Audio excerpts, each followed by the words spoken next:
ಈಗಲೇ ಮಳೆಗಾಲ ಸ್ಟಾರ್ಟ್ ಆಗಿದೆ ನೋಡಿ. ಅದರ ಪ್ರಭಾವದಿಂದ ಈ ಕಾಡು ಬೆಟ್ಟ ಹಾಗೂ ಹೊಲಗಳು, ತೋಟಗಳೆಲ್ಲ ಹಚ್ಚ ಹಸಿರಿನಿಂದ ಕೂಡಿದೆ.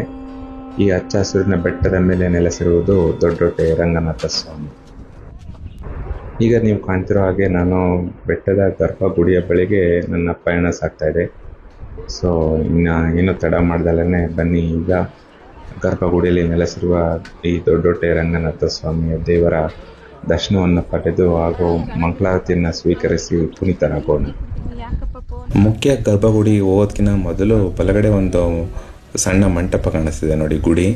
ಇದರಲ್ಲಿ ಕೂಡ 2 ಮೂರ್ತಿಗಳಿದೆ. ಕತ್ಲಿರೋದ್ರಿಂದ ನನಗೆ ಸರಿಯಾಗಿ ಗೊತ್ತಾಗಲಿಲ್ಲ. ನಿಮ್ಗೇನಾದ್ರು ಯಾವ ಮೂರ್ತಿ ಅಂತ ಗೊತ್ತಿದ್ರೆ ಕಮೆಂಟಲ್ಲಿ ತಿಳಿಸಿ.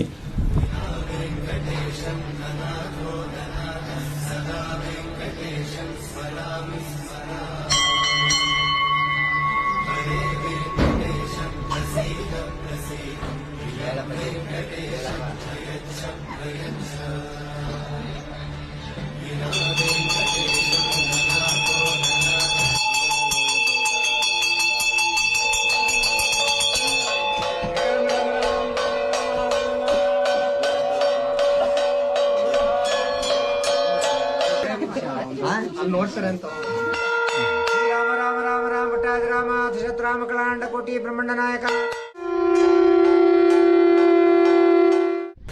ಈಗ ನಾವು ಕಾಣ್ತಾ